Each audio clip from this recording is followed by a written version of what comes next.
All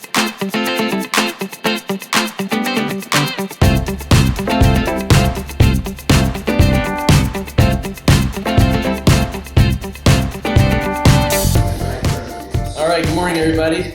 Morning. I know it was a late night. We're kind of reaching the tail end of the program here.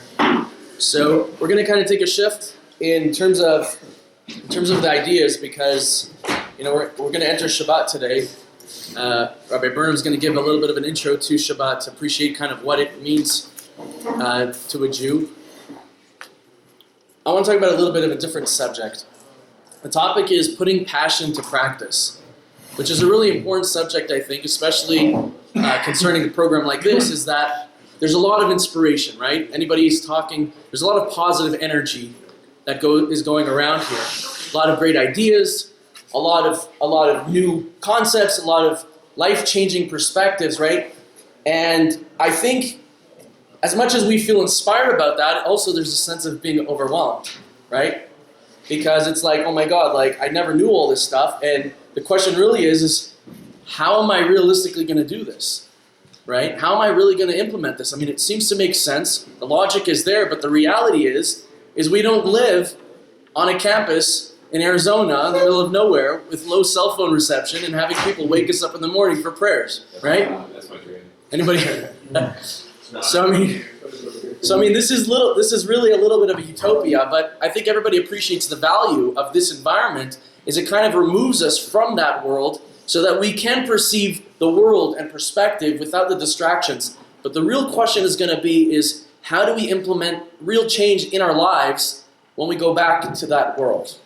So let's start with that discussion. So I guess I could ask the question like this. How many people in this room have something about themselves that they've wanted to always change or improve, right? You don't have to be shy, right? If you don't put your hand up, you're a liar. Right? No, I'm kidding. But what I mean to say is that, well, let me ask you this question. How many people have actually successfully changed that thing about themselves, right, or have implemented, right? So you'll have a little bit less hands going up. So I think really the notion of change in our society and what people and what society allows or wants us to believe is that people think that change comes when I become inspired, right? People would say, like, if I only was inspired enough, if I only got excited enough about my diet, about how important it is to make my relationship work with my spouse, with my children, if only I got that real impassioned feeling about how bad it is to smoke, to drink, then I would really change those bad habits, right? If only I was so inspired, then everything would change about my life. And I think that that's a big mistake that we make in thinking that inspiration is what motivates and creates change. Inspiration is very temporary in nature, right? Inspiration lasts, and just as fast as it comes, it goes. And if we have the notion that inspiration is what's going to carry us through the next week, next month, next couple of years of our life, then we're making a big mistake. We're basically hanging our hats on something which is very temporary in nature, right? If anything, it's actually a double-edged sword, because if we wait for inspiration to motivate change, then there's actually a danger to inspiration, because let's ask the scenario. Let's say I get really inspired about something. And I'm like, yes, I want to do this. I'm so excited about this idea. And then nothing happens as a result of that inspiration, right? What level of inspiration are you going to need next time in order to be able to actually get that same motivation, right? Imagine we have an inspirational moment. Nothing happens as a result of it. Next time we come to that same speech, that same talk, what are we going to do? We're going to shut down. We're going to say, no, I heard this already. And then we're going to have to up the dose of inspiration, right? And so you can actually have this people that are engaged in Judaism, and what we do is that we really are just jumping from class to class to class to class because we keep getting this inspirational high, and we're hoping that something is going to do it and just really push me to get that change. But you realize we're really putting ourselves in a really difficult situation, you know? I hate to draw the analogy, but sometimes when a person is smoking a certain drug to get high, eventually it wears out, so you need a little bit of a higher dose. Judaism and religion is no different than that. If we think that change comes from that inspiration, then we're setting ourselves up for a really difficult reality, right? So how do we do that? How do we make that change? Nachmanides, the Ramban, he has a very interesting insight into how a person can keep change and keep inspiration alive in his life. I'm not going to get into the verse, but he basically says that if you want to keep your inspiration alive in your life, you have to take that inspiration, that moment of emotional high, you have to grab it with your hands, you have to quantify it, and you have to put it in a jar and close the jar. That's what he says. He says you have to put it in an object. What does that mean? So the explanation of the Ramban is that if you want inspiration to last, your inspiration needs to translate into something practical. If I get inspired about a certain idea, immediately take that inspiration and implement it into a behavior, into a lifestyle. Because when you do that, then you're guaranteeing, you're putting an anchor in the ground and you're saying, that inspiration has motivated this behavior, and this behavior is something which I can implement within my life. That is a very key aspect to change. A key aspect to change is to take inspiration and then put it into something practical. That, if I can say something that I said was the most important idea of the talk, that was it. Now I'm going to talk about methodologies. From a Torah perspective, the insight into human nature, with some added benefit of modern research in the psychology of human change. So let's talk about this. So let's talk about taking inspiration. So let's say let's take an example. We heard a great idea, right? Let's say I really love the concept of Shabbat, right? Shabbat is like this utopian bliss that exists every weekend. I don't have the distractions of the world, and then I'm thinking in my mind, oh my God, it's impossible, right? I don't have the people around me that understand it. People are going to think I'm crazy. Socially, I'm going to be an outcast, right? So all of the questions come into our mind, and then we become so overwhelmed with the thought that we're like, all right, it's a good idea, but it just doesn't seem realistic. So let's talk about the practicalities of implementation. And here is the first fallacy of American advertising. What do we read when we drive down the street? We see huge billboards. I'm going to say the sentence and you're going to finish it, right? The sentence says, get rich. Or die trying. What? Quick. Quick. Yeah, that was funny. But think about this. Lose weight. What's the last word? Fast. Lose weight in 30 days or your money back. One of my favorite ones is, right, like lose 30 pounds in 30 days and live to tell somebody about it, right? Fix your marriage. Fix your marriage with 3 easy program installments. Having difficulty with your children? Here's a practical methodology that in 1 week we guarantee the behavior of your child will be adjusted. In our society, the belief system is that successful change has to happen immediate and it has to be intense. Think about the advent of extreme exercise, right? If you ask medical physicians, people that are physical therapists, they will tell you that to have a good workout does not require you to be almost half dead by the time the workout is over. But as Americans, we're led into this notion that if I'm almost dead, if I'm killing myself to the point where I'm like, oh, I'm still breathing, then we believe it was successful. And that is a very wrong notion. You know, I listened to a TED Talk once, and he was talking about, I forgot what the subject was, but he said a really good line. He says, think about what we have in the most important parts of our life, right? It's not dating anymore. What is it? It's speed dating, right? We don't dial anymore. We have speed dial. It's not reading anymore. We speed read. We take audiobooks and we listen to them in fast forward because we just want everything. We want it right now and we want it to change our life. And that is a huge, huge problem. Because when we try to force something too big, it becomes difficult for us to actually implement it. So why do we fail with this? I want to talk to you about a fascinating passage in the Talmud. The Talmud says the following. It says that Rabbi Yehuda HaNasi, who is the greatest Jewish leader, he is the actual compiler of the Mishnah. The Mishnah predates the Talmud. The Mishnah was the first written text of the oral tradition. So you can imagine the giant this person was. The Talmud has the following, records the following incident. It says that Rabbi was once, he used to engage in conversation with Antoninus. Antoninus, I believe, was a Roman general. Is that right? I asked Victor for that stuff, right? Antoninus was a Roman general. And they used to have these interesting philosophical discussions. So Antoninus asks Rabbi Yehuda Nasi, he asks him, he says, at what point in time does the evil inclination enter a human being? The desire to do evil, to do bad. At what age does it enter? So they had this argument. So Rabbi looks at Antoninus and he says, it enters a person already when he's in the womb of his mother. Antoninus looks at Rabbi and he says, I completely disagree with you. I believe that the evil inclination enters a person only after he has exited the womb of his mother. And he gives the following logic. He says, because if the evil inclination would enter a child while he was still in the womb of his mother, the desire for that child to become free and not be constrained because he has the desire to be free and unlimited would effectively force him to kick himself in his mother's womb to his own demise, to force himself to try to exit.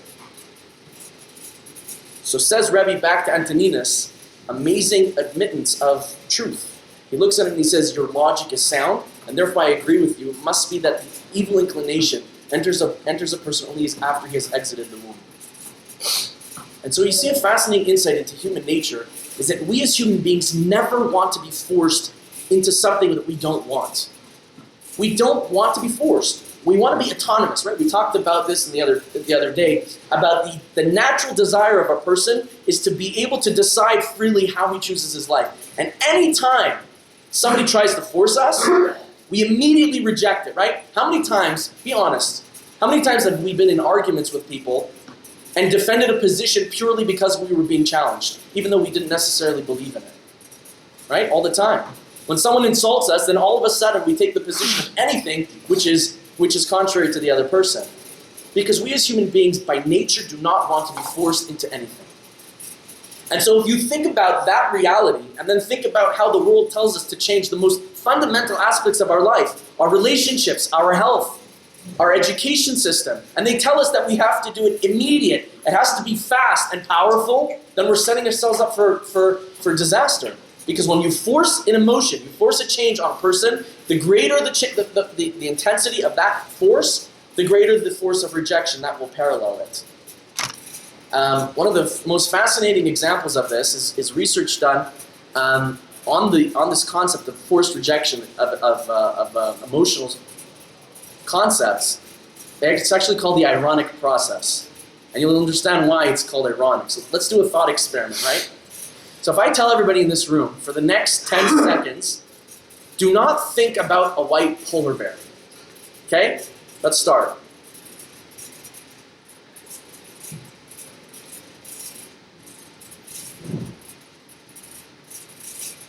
Was anybody successful in not thinking about a white polar bear?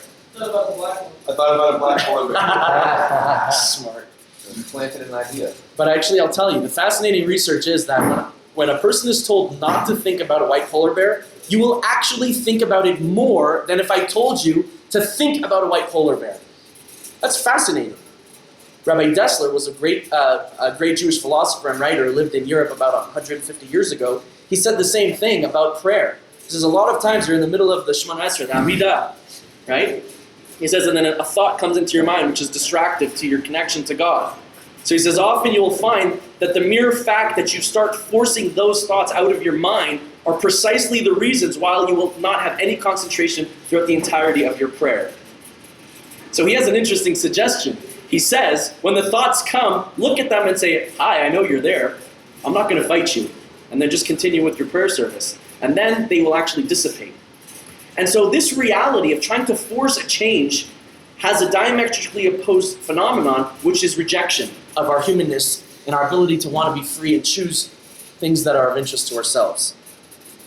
So how are we supposed to do this? If this is the reality of our humanness, that we don't want change, we don't want to do different things differently than what our base natures are interested in, so then how do we change? How do we take an idea? How does a person, right here, a great idea at heritage retreats, right? And naturally, because we're not adapt to that behavior, we have a natural rejection to it. So now we're just immediately thinking, yeah, I want this, but emotionally, I don't. And if we know that if I try to force it, it's going to reject us, so then we're setting ourselves up for failure, right? You see the challenge that we're faced with as human beings in terms of trying to grow. So I'm going to talk about a couple practical methods, and I think if you listen carefully to them, we can really find some unbelievable keys that can help us implement these ideas, right? So the first two ideas are very practical in nature. The first idea is that if we understand that emotionally we reject the scenarios of forced change, then the first and most simplest methodology is to avoid the situations which force the emotion, right? I'm going to give a very practical, crude example, but then you can apply this in a lot of different scenarios. So let's say a person has a problem of overeating, right? And what's the problem of overeating? We take, our wives or our mothers or our significant others are great cooks, and usually we're hungry when it comes to mealtime. What do? We pack that plate, right? Just like I see what we do upstairs. We pack it in. So it's like a mountain plate in front of us. And now we are forced with the dilemma. Oh my God, if I eat this whole thing, I'm going to become a lot fatter. So what do? Now we have an interest. I don't want to eat this. My desire says, eat. So what do? We are forced in this scenario. As we're finishing the plate, we've got like a quarter of the plate left, and we're like, should I eat it? Should I not? Should I eat it? Should I not? Very difficult situation. A person with very strong will be able to overcome the desire to eat the green eggs and just pick up the plate and put it into the trash, right? Very difficult. What can a person do to make that challenge a lot easier? Justin? Leftovers. Leftovers. That's a good idea. Okay. I'm talking about finding ways to avoid the conflict. An idea? Put on less food initially. Put on less food initially, but that's harder. Use a smaller plate. Fantastic. Use a smaller plate. Use a smaller plate. You're going to naturally fill less food into that plate, so you're naturally going to eat less. This is not my idea. It's a fascinating idea that they found. It's one of the greatest movements in the diet movement is that you can diet best when you don't even diet. Just make your plate smaller and you will easily lose a lot of weight. Throw out all of your dishes and have salad dishes in your house. And then you will become a skinnier person without even trying. Isn't that a brilliant insight? Avoid the scenarios that cause us to challenge ourselves in ways that we don't want. And so if we think about it in a practical situation in terms of our Judaism, so that what we have to do is we know there are certain places, certain people, certain times that are much more challenging to us. And they challenge the basic tenets of our belief system and things that we would rather not want to do. So either we can put ourselves in that scenario, right? I love the example, right? The kid's going out with the bad friends. So he says, Ma, don't worry about me. I'm going to be just fine. But little do we understand the power of social pressure in terms of forcing us to comply with what the group is saying and doing. So what's an easy way to avoid that?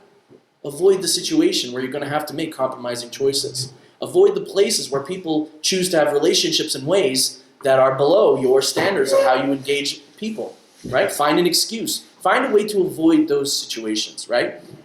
Person wants to start trying to keep kosher more, right? He knows that all of his friends and everyone, most of them are not even Jewish, and they like to go out to eat. So you're saying don't have a social life? And so what we do is that's too intense for us. So we go out, and then everyone's ordering the shrimp pork steak, right? And then you're like, oh God, how do I do this? It's way too difficult, right? And even if you order a small plate, it's still not kosher, right? So how do we do that? So think about an intelligent way of avoiding that. Heard a great idea. You know what it is? Have a huge meal before you go out. Stuff yourself with like whatever you can find in your fridge. So then when you're sitting there at the table and then the menu comes to you and you're like, wow, I usually would be so hungry I cannot overcome this temptation. You'll be like, wow, I'm full. I don't mind just having like a Coke or like finding something that doesn't have a question about its kosherness. Isn't that an amazing idea? So we can continue socially, but we find a practical way of avoiding the emotional intensity. Or try to get people to come to places. If you live in the East Coast or the West Coast, there's many kosher restaurants that are very high caliber. So a person should find restaurants that are practically going to be in line with what they want to do.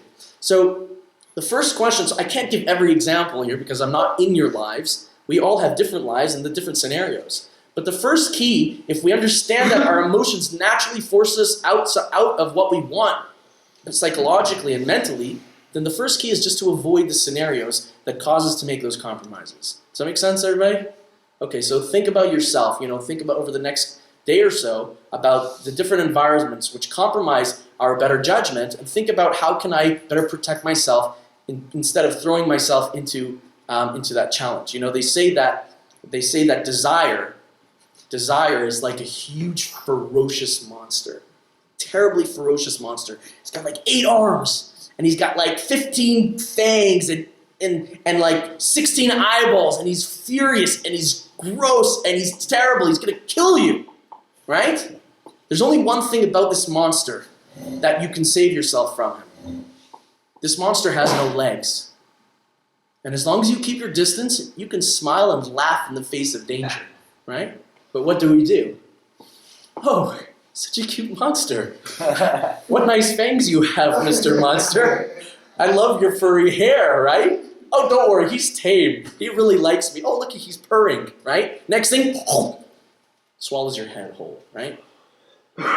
So we are often at fault of putting ourselves in those situations because we get close to the monster. Avoid the monster and you avoid a lot of challenging circumstances. So that's the first point that our rabbis teach us in terms of a person overcoming this reality of our humanness. Okay, second very important point. The first one is avoiding the situations we don't want.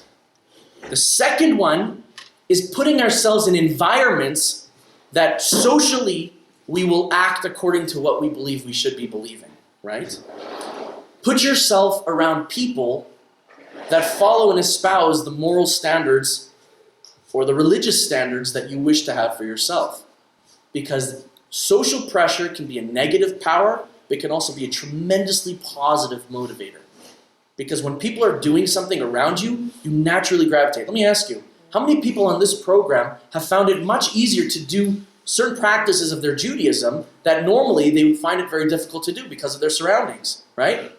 You don't have to put your hand up, but I think it's obvious because the environment allows for it. And so we don't feel the social pressure of being different, which is one of the most fundamental aspects of our humanness, again, is that we always want to fit in with the people around us. I could talk for hours on the powers of social pressure. It's one of my favorite subjects in Jewish thought and psychology. But suffice to say is that being in the positive environment has a great effect. And I want to give you an amazing example of this. This to me was the most powerful I've ever come across, is the power of positive environment. It's from a book called Switch, which is the psychology of change. I would recommend everybody read it. I would recommend reading all of their books, the Heath brothers. And he brings the following scenario. He says that in Vietnam War, narcotic use was very, very prevalent. People were really getting high all the time. They were smoking these crazy drugs more than they ever did when they lived back in America. And they found that of all of the people that were trying the narcotics, 20% were clinically addicted. Clinically addicted. So you have 20% of the US Army off in Vietnam now addicted to narcotics. And this was a huge crisis because the US government realized that we're about to have hundreds of thousands of men reintegrate back into American society as completely addicted drug users. And they're like, we don't have enough rehab centers. We don't have enough workers that can help this epidemic. And basically, their hands were down because they had no idea how to deal with such an overwhelmingly powerful problem. Imagine, it was the downfall of American society because many capable working men were now going to be addicted drug users. And this is amazing. 1 year after all of these men came back from Vietnam, they found that the prevalence of narcotic addiction had dropped from 20%, I wrote it down, to I think 2% or even 1%. It was almost negligible, the amount of narcotic use after. And this was a huge, really strange thing that happened. The US government didn't spend $1 in trying to fix this problem, and yet they found that people who are drug addicts now immediately had no problem. And they're like, what happened here? This is the greatest medical miracle in history. And you know what they found? They found a very fascinating insight in social environments. So you have this guy coming back from Vietnam, right? Everybody's doing the narcotics there. He's addicted. Now all of a sudden he comes home, and he's got a wife, he's got kids, and he's got friends. So he takes the syringe out, he's about to shoot up, and all of a sudden he gets that glaring look from his wife. And all of his kids are looking at him. Daddy, what are you doing? And then his friend's like, dude, what's this all about? The power of social pressure took people who were drug addicts and basically wiped away their addiction without anybody even trying to intervene. So if we believe the power of environment can help us positively change, then all you got to do is find people that espouse the same ideologies that you do. Now again, I'm not saying close your mind. I'm not saying that. That's wrong. I think as intellectually sound people, we should always be looking for ideas to grow and change. All I'm talking about is the social pressure, the environments that challenge our moral standards. It becomes a lot more difficult if we're not around people that have the same ideologies, right? One great example is if, like, again, talk about Shabbat or Kosher, whatever it is. Shabbat is a lot more difficult to keep when you're around people that have no concept of it and just think you're a wacko, right? As opposed to finding opportunities to invite yourself to someone's home for Shabbat. Then all of a sudden, it's so easy. It's so much more pleasant, and you enjoy it so much more, right? So find opportunities to put yourself in an environment of people doing that activity, and all of a sudden you've made the challenge a lot less difficult, right? So the first two examples we've just given are, don't challenge the emotional rejection that we have as human beings, but rather find opportunities to circumvent it. The first one is to avoid the situation, and the second one is put yourself in a diametrically opposed power of social pressure that will now allow you to overcome that base challenge that you have inherently, right? Does that make sense? Yeah. Okay, now let's go to the approach that the Torah Judaism says about how to challenge head-on, right? So we talked about avoiding, but you can't always avoid. Sometimes you're going to be forced in a scenario where you have to actually challenge that part of your nature if you want to become, if you want to change something or integrate a new behavior into your life. So it starts with the following. Rabbi Shlomo Wolbe, who lived, I think he passed away maybe 10 years ago. He was one of the great Jewish philosophers of our time. He lived in Israel. He's a brilliant writer. He has a lot of great books about human nature and insight from a very strong Torah perspective. And he writes the following story that happened to him. He says that once he was traveling, he was flying in Israel, and as he was flying, he noticed that when the plane was getting close to the Egyptian border, all of a sudden the airplane took like a nosedive. A nosedive, like, we understand when the airplane just does a little bit like this, like we get like a little scared. But the airplane actually just like really dipped down. And he says that they got so close to the ground and then they leveled off that he could look out the window and he could see the houses and the cars very close by. And it was a very strange thing that happened to him. And then once they passed, the airplane re-elevated to its normal height. And then it continued flying. And he was very concerned. Like, nobody explained in the PA what they were doing. So after the flight's over, he walks over to the captain of the plane and he says, can you please explain to me what in the world the plane was doing when it dipped down? And the pilot tells him the following. He says that we just had one of the wars in Israel. I forgot which one it was. And the Egyptians are monitoring our air flight. But we, because we're the intelligent Israeli army, have discovered that there is a certain threshold for where their radars pick up airplanes. And it's above a certain height. So when we get to the Egyptian border, what we do is we actually dip down, we fly below the radar until we're successfully out of their airspace, and then we re-elevate. Says Rabbi Wolbe, this is the insight about how to challenge ourselves head-on. You know how you do it? You know how you fight your emotions? You don't. You take the battle, and then you fly right below it. You take the challenge head on, and then you cut it in half, in half, in half, in half, and you make it significantly smaller below the threshold of the natural rejection. Now, I'm talking very esoteric, because what the heck is he talking about? But I'm going to give a lot of practical examples of this. Basically, it says, do things small. Find small behaviors that are associated with the larger behavior that you'd like to implement at some point in your life, but start small.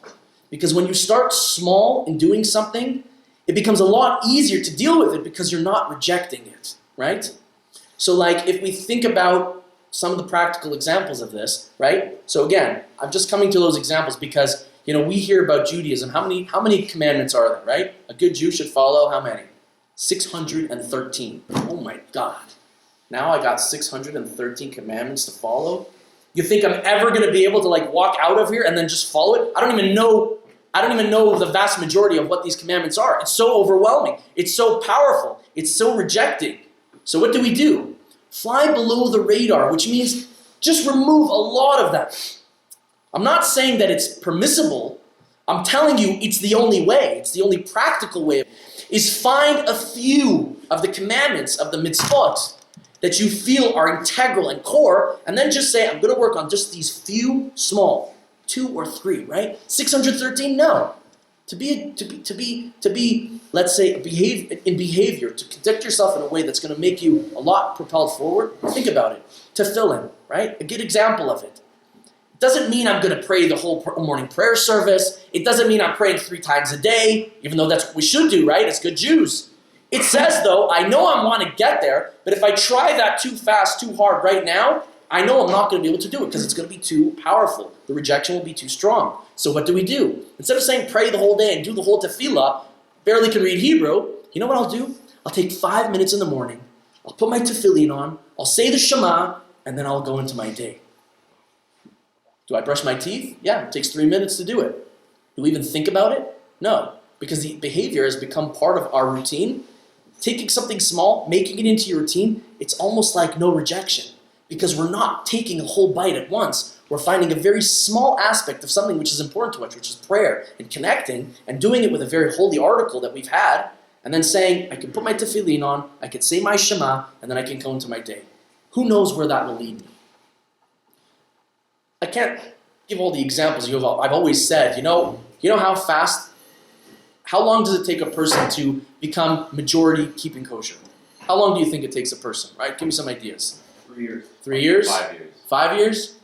Anybody? Majority kosher. 21 days. 21 days. 90 days. Like significantly more kosher than you are today. If you keep it 21 straight days, you will keep it. Okay, so 21 days. I think it takes... Not 20? If you do something for 21 straight days. I think it takes exactly... You guys ready for this? I'm listening. I think it takes exactly 5 seconds. And you think I'm crazy. I'm not crazy. You know why it takes 5 seconds? Because kosher has become a business in the United States.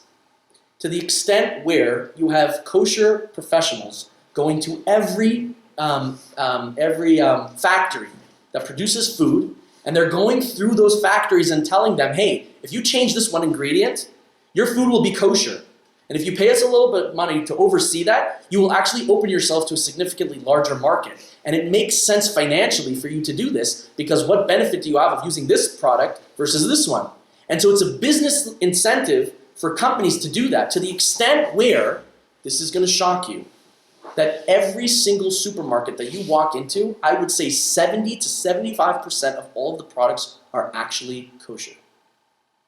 So why does it take 5 seconds to become significantly more kosher than you are now? Because when you're walking down the aisle with the shopping cart, instead of just saying, oh, I like that, putting it in. Take 3 more seconds and then just find the one with the kosher symbol and put it in. Simple behavior, immediate benefit. I bet you if you go into your homes right now, you will find that probably 50 to 60% of the products in your cupboards are actually kosher. So you're actually already significantly there. Now, again, the cost of meat is expensive. I'm not pretending to say that it's going to answer the question. But see, a small behavior with a little bit of effort, we can find simple ways to do a lot more about what we're doing. Do you see how that's a lot easier? It's very practical. There used to be a trip that they did on this program that they take everybody to the local supermarket and they actually have everyone go through the aisles and shocking to them about how much of the supermarket is actually kosher. Like how much of the products are kosher now. So again, a practical methodology which is not biting off the whole thing at once, but it's finding a very practical way of implementing an important idea into your lifestyle and diet, right? Okay, so that's the first step. The first step is don't take things on too strongly. Is that still recording? Okay, still recording. Don't take things on too big. Cut it down and cut it down. In secular world, there are these concepts called New Year's resolutions, right? And everybody, right, they have statistics about how many of them actually peter, out within the first few days. In Judaism, we also have something like that. It happens on Yom Kippur. On Yom Kippur, there's a concept of accepting upon yourself new traits and behaviors that you hadn't been doing in the past that you want to improve on. So one of the great Jewish thinkers said, okay, when you get that idea, whatever it is that you're thinking you want to do or implement that year, take that idea and then cut it in half. And then take that half and cut it in half again. Now you probably have something that you can do. Take the change that we want and make it small and make it practical. And you'll find that it'll be much easier to implement because now we're not challenging ourselves too much. We're not pushing against ourselves too hard.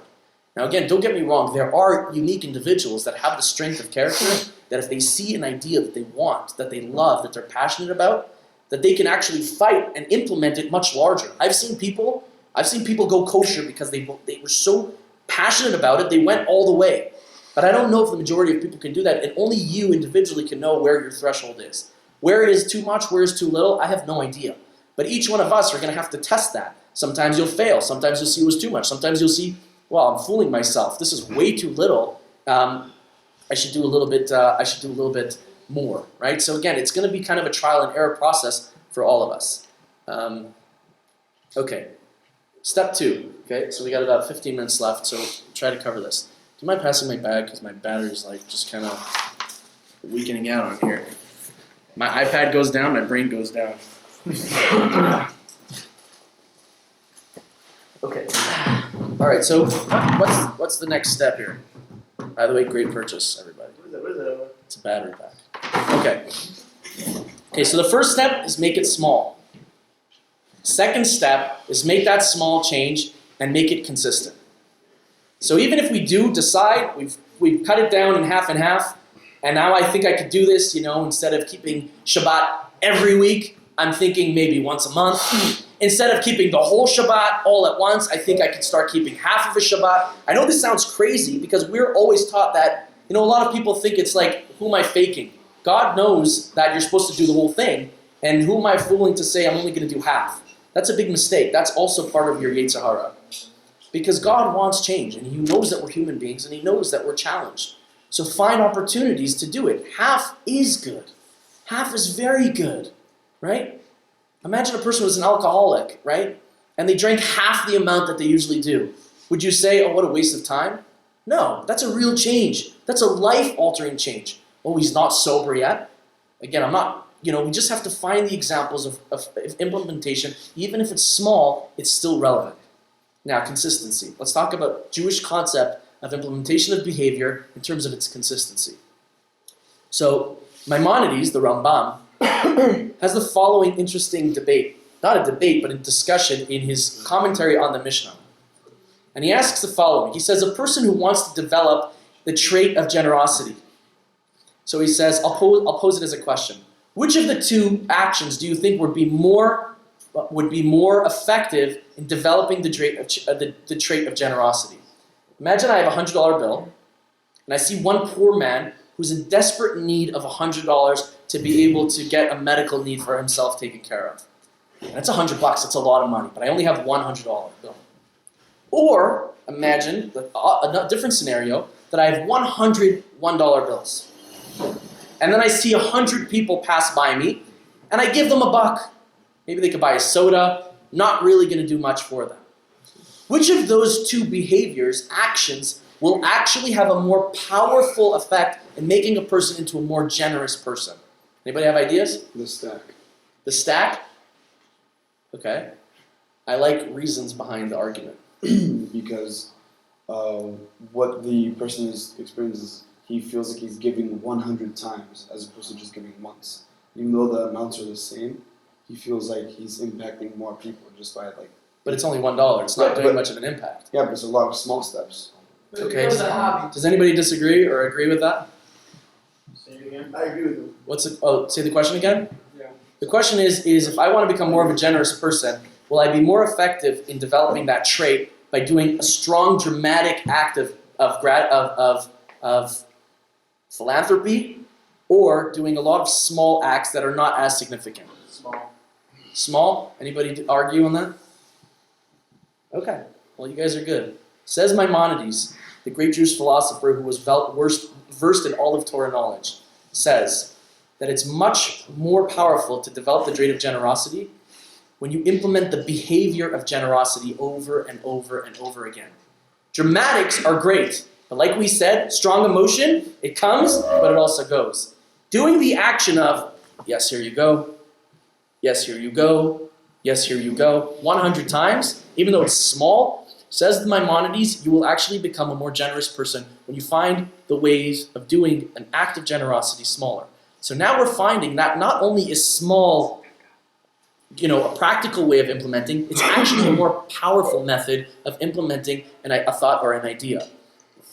The book of the Sefer HaChinuch, which is an anonymous book written a couple hundred years ago, he actually talks about much before modern research in behavioral psychology, which says that if you want a behavior, if you want to implement something into your life, do the behavior, and that will motivate your cognition, right? Behavioralists go with behavior motivates cognition, and then the cognitive psychologists say that thoughts motivate cognition, that if I think a certain way, I will feel a certain way.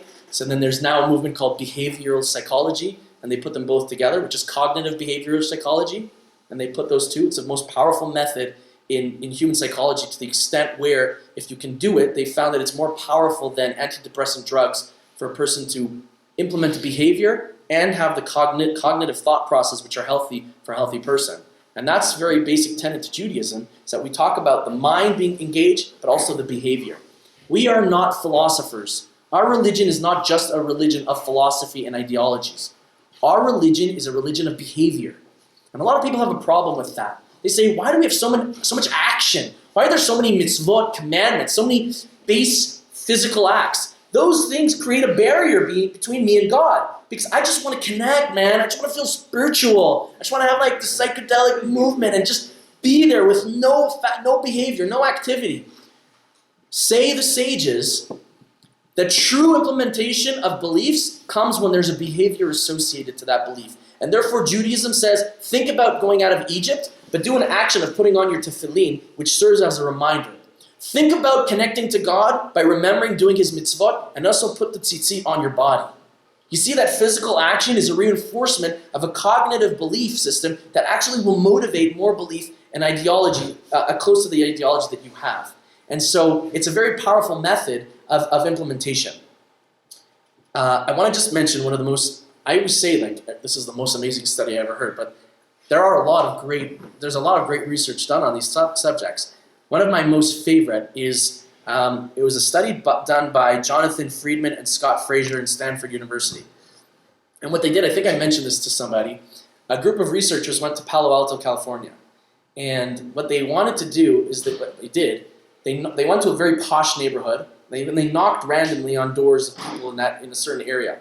And they asked them the following question. They said, people are driving very fast up and down our streets. Could you do us a favor and volunteer your lawn for us to put a huge sign that's 3 feet by 4 feet in the middle of your lawn? We'll dig the hole, we'll put it in, that says, please drive slowly in our neighborhood.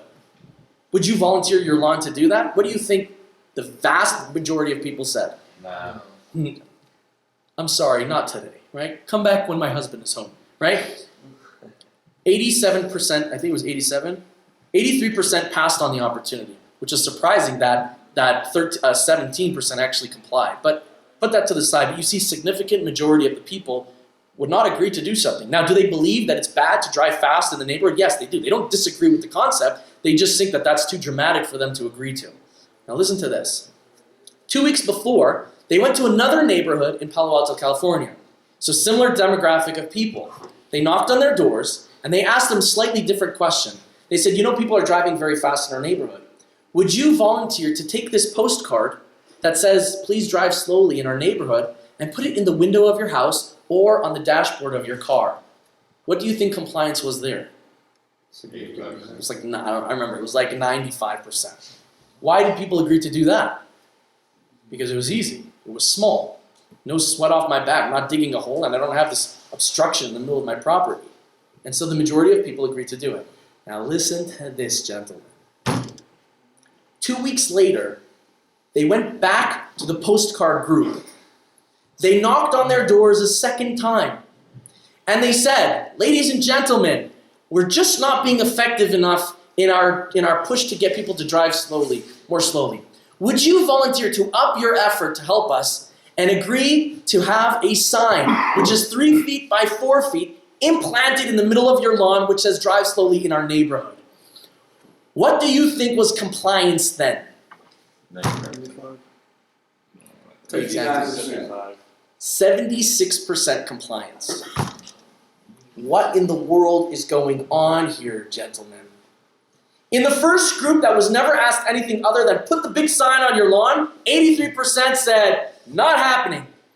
When they went to the same group of people 2 weeks before and they asked them put a postcard in your window of your car or your house, compliance went up to 76%. That is a dramatic shift in doing something you don't want, that's too dramatic, that's too big. What was the only difference? Baby steps. That's right. And they've discovered when you do something small that follows a belief system that you have and that you like, guess what? The action motivates stronger commitment and investment to that very idea. And so when you put the postcard in the window, guess what? 2 weeks later, you're ready to do something even more powerful, even more significant. And that's very important. Because here I am talking about doing small things, making small changes, it motivates behavior, all of that jazz, right? But how's that going to make me do the big thing? So I'm going to become acclimated to doing the tefillin thing every day, fine. But what about prayer? What about the longer purpose of it? What about connecting in all those deep facets that we described here? Fine, that's okay. You'll get there at some point. But you're not ready for it. But when am I ever going to get there? You know what? Find a small behavior which is consistent with that belief. And guess what? Down the road, you might find yourself a lot more interested and engaged in that process. One of the most brilliant insights I was ever given was from my rabbi. My rabbi once told me, I think I mentioned this to somebody, I wasn't married yet, I was post-high school, and I was in the yeshiva, and I had these great anxieties about what my future is going to be. You know, what college, university program should I take? When should I leave the yeshiva? Where should I live? All questions that were totally irrelevant to my immediate time and space because I didn't have to make those decisions at that point in time. I just wanted to have the comfort of mind to know where I would be at that point in time. And he looks at me and he says, amazing insight. He says to me the following. He says, let me ask you, does it make sense for a 16-year-old to tell a 25-year-old what to do with his life? Does it make sense? Most people would say, no, not really. I mean, he might have a smart idea. But he would say, you'd never do that because a 25-year-old has a lot more life experience and overcame difficulties than a 16-year-old. And the perspective the 25-year-old is going to have is probably better suited for the reality of the 25-year-old. And so he looks at me and he says, why are you going to make decisions for your future self when you are now here? Who's to say that then you're not going to see things differently and be able to make a better decision based on your circumstance? And that was amazing insight to me because he was basically saying don't sell yourself short because of decisions and commitments that you're putting yourself into now when it's not relevant to make that decision. A lot of people, and this is a genuine concern, a lot of people think, I like the Judaism thing, I like the perspectives, I like the ideas, I like the direction, I'm going to do the behaviors, I'm going to do them small, I'm going to do them consistent, but what the heck? I don't like the end product so much. I don't really see myself like those Jews, those Orthodox, it's just weird. I don't think I can be like that. So I like it, I know how to do it, but at the end of the day, when I project my future self and I look at that person, I'm like, I just don't see that happening. What's the answer to that? The answer to that is very simple. Who's to say you're going to think the same way you do after, in the future, than what you do now? All we need to be is open to new experiences, to new ideas. Live in the present and let life take you where it can. How many people in this room had one very strong idea about a certain philosophy about their life, only to find that 2 or 3 years later they see the world from the exact opposite perspective? Right? Now, if you would have gone back to yourself 5 years ago and you started arguing what you believe now, you think you would have listened? No, you wouldn't have. But you see that the mind can develop. Like we say, if behavior can motivate cognition and beliefs, like a little postcard can motivate stronger commitment to a value of driving slowly, then yes, it's very likely that by doing small and consistent actions, we might actually be more in line with the idea. So I just want to finish with 2 small points. We're going to be done in about 2 minutes. My clock's a little bit fast, so I still got 2 minutes. Or maybe my watch is slow. But by the way, the Jewish people, when they received the Torah from Mount Sinai, they said the most powerful phrase in Jewish history. When God said, "Do you want this Torah?" the Jewish people said, "Na'aseh v'nishma." We will do it, and we will hear it. And all the commentaries say, what does that mean, we will do it, and then we will hear it? You have to hear something in order to be able to do it. But they said, we will do the behavior, and then we will hear it. Na'aseh, we will do it, v'nishma, and then we will hear. Says Rabbi Wolbe, what was the depth of the insight that the Jewish people had at the time? Here they were being now introduced to this Torah, which is very different than the lives that they had been leading until that point in time. The insight that they had was a great psychological breakthrough, and they said, Na'aseh, we will start doing what you tell us. Then nishma, then we will hear it. Then we will appreciate it. Then we will understand it more. Right? That's this idea that if you commit to something small, you will actually become more open and more aware of the realities that can have an implementation on your life. If we go into life thinking, when I get it all clear, when everything makes sense, when I have every question answered, then I'll do it, well, you might be waiting quite a long time till anything actually becomes relevant or practical within this ideology. And recognize that the action itself can motivate thought and can motivate interest. That's the idea. So I'll end with the following. There's a great psychology blog called spring.org or PSY blog. And he has a lot of great research, modern research, and he dumbs it down into layman's terms so people like me can read it. And they did a fascinating study trying to understand how long does it actually take for a person to implement a new behavior that they want, like a good habit, right? How long does it take for a good habit, right? 3 weeks. So they didn't know. Everyone has their ideas, right? How long does it take? So we can have plenty of ideas. So they actually put it to the rigor of research. So they took 96 people in the University of London College. This was published in the European Journal of Social Psychology.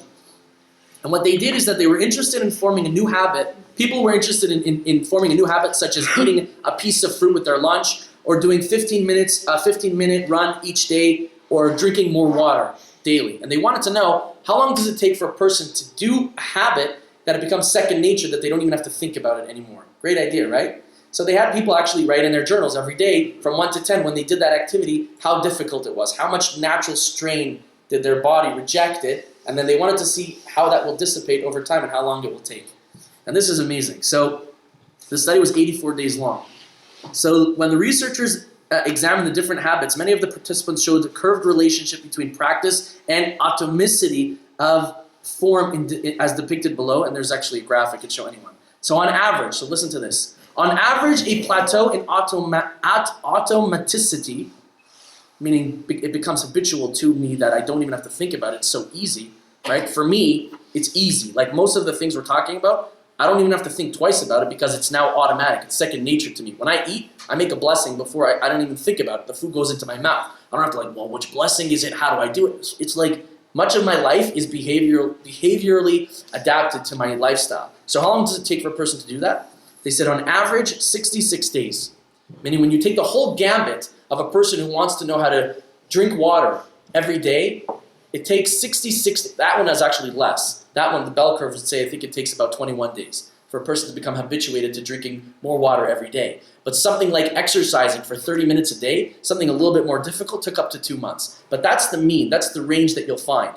But the easy things like drinking a glass of water took about 21 days. So that's about 3 weeks.